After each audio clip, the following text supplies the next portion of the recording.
یہ میرے بچپن کے کبھی نہ بھولنے والے کردار کی کہانی ہے۔ ہم لوگ دلی کے ایک چھوٹے سے گاؤں شیخ سرائے میں رہا کرتے تھے۔ ابا گاؤں کے نمبردار تھے۔ دن بھر ہم سب کے باغوں کھیتوں میں دھما چوکڑی مچائے رکھتے، کوئی روک ٹوک کرنے والا نہ تھا۔ گاؤں سے ذرا دور مزار سے چند فرلانگ کے فاصلے پر ایک بوسیدہ سا کچی اینٹوں کا مکان تھا۔ اس میں ایک بہت ہی بوڑھی عورت رہتی تھی۔ اس بڑھیا کے متعلق بڑی عجیب و غریب باتیں مشہور تھیں۔ ہمیں اس مکان کی طرف جانے کی سختی سے ممانعت تھی۔ بچپن میں طبیعت بڑی مہم جو ہوتی ہے، اور میں تو تھی ہی صدا کی کھوجی، اپنے چھوٹے بھائی شوکت کے ساتھ نئے نئے پروگرام بناتی رہتی۔ ایک دن شوکت بولا، کیوں نہ ہم دونوں چپکے سے اس بڑھیا کے مکان میں چلیں، آخر پتہ چلے بڑھیا کیا کرتی رہتی ہے۔ خوف پر شوق غالب آ گیا، اور ایک چلچلاتی دوپہر کو جب گھر کے سب افراد سوئے ہوئے تھے، ہم دونوں چپکے سے باہر نکل آئے۔ گاؤں میں بلا کا سناٹا تھا۔ مزار کے پاس پہنچ کر میں ڈر گئی۔ شوکت نے مجھے حوصلہ دیا تو مکان تک جا پہنچے۔ ہم نے سوراخ ڈھونڈنے کی بڑی کوشش کی، لیکن وہاں کوئی سوراخ نظر نہ آیا جس سے اندر کا نظارہ کر سکتے۔ شوکت نے دروازہ زور سے کھٹکھٹایا۔ پہلے تو سوچا دروازہ کھلنے سے پہلے ہی دونوں واپس بھاگ لیں، لیکن بڑھیا نے ایک دم دروازہ کھول دیا۔ اپنی چندی چندی آنکھوں سے ہمیں گھورا، پھر اندر آنے کا راستہ دینے کے لیے ہٹ گئی۔ واپس پلٹنے کی ہمت نہ ہوئی۔ ہمیں ڈرتے دیکھ کر وہ وحشت زدہ چہرے اور بکھرے بکھرے بالوں والی بڑھیا نرمی سے بولی، اندر آ جاؤ، دھوپ میں کیوں کھڑے ہو؟ ہم دونوں سہمے سہمے اندر گئے۔ یہ بڑا وسیع مکان تھا۔ اندر 2-3 گھنے درخت کھڑے تھے، مگر گھر کی ہر چیز پر عجیب سی وحشت ٹپک رہی تھی۔ اندر پہنچ کر ہم چٹائی پر بیٹھ گئے۔ شوکت بولا، اماں تم باہر کیوں نہیں نکلتی ہو؟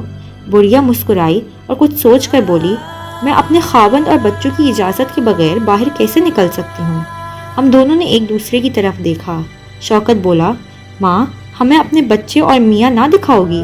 بڑھیا بولی، پہلے اجازت لے لوں پھر ملاؤں گی۔ یہ کہہ کر بڑھیا اندر چلی گئی۔ تھوڑی دیر بعد باہر نکلی اور بولی، بڑی مشکل سے اجازت ملی ہے، دیکھو شرارت نہ کرنا، نہ ہی کوئی بے ادبی کرنا۔ ہم دونوں بڑھیا کے پیچھے کمرے میں آ گئے۔ اندر بہت اندھیرا تھا، پھر بھی بڑی مست سی خوشبو پھیلی ہوئی تھی۔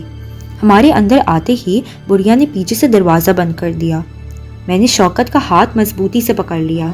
جب آنکھیں اندھیرے سے مانوس ہوئیں تو میری چیخ نکلتے نکلتے رہ گئی۔ اندر ہزاروں کی تعداد میں سانپ لہرا رہے تھے۔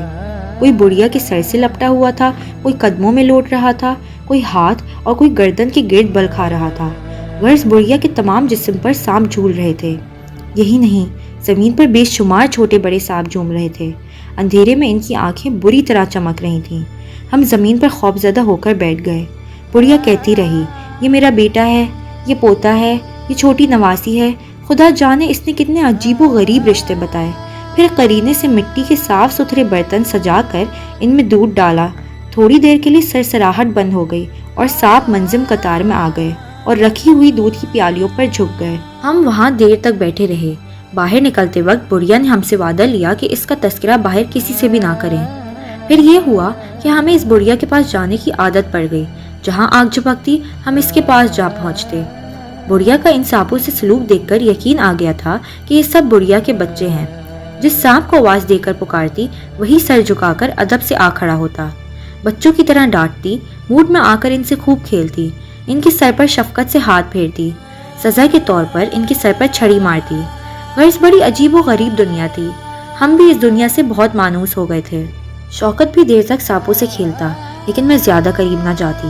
بڑھیا شوکت کو سانپوں سے اٹکھلیاں کرتا دیکھتی تو ایسے خوش ہوتی جیسے مائیں اپنے بچوں کو شرارت کرتا دیکھ کر خوش ہوتی ہے۔ گھر والوں نے پتہ چل جانے پر بہت ڈانٹا، پر ہم باز نہ آئے۔ 3-4 ماہ تک ہم یہاں آتے رہے۔ ایک روز جو ہم دونوں گئے تو بڑھیا سانپوں والے کمرے میں زمین پر لیٹی ہوئی تھی اور سب سانپ اس کے گرد جمع تھے۔ جب شوکت کے اٹھانے پر بھی نہ اٹھی تو بوکھلا کر ہم دونوں بھاگ آئے۔ گھر میں آ کر بتایا۔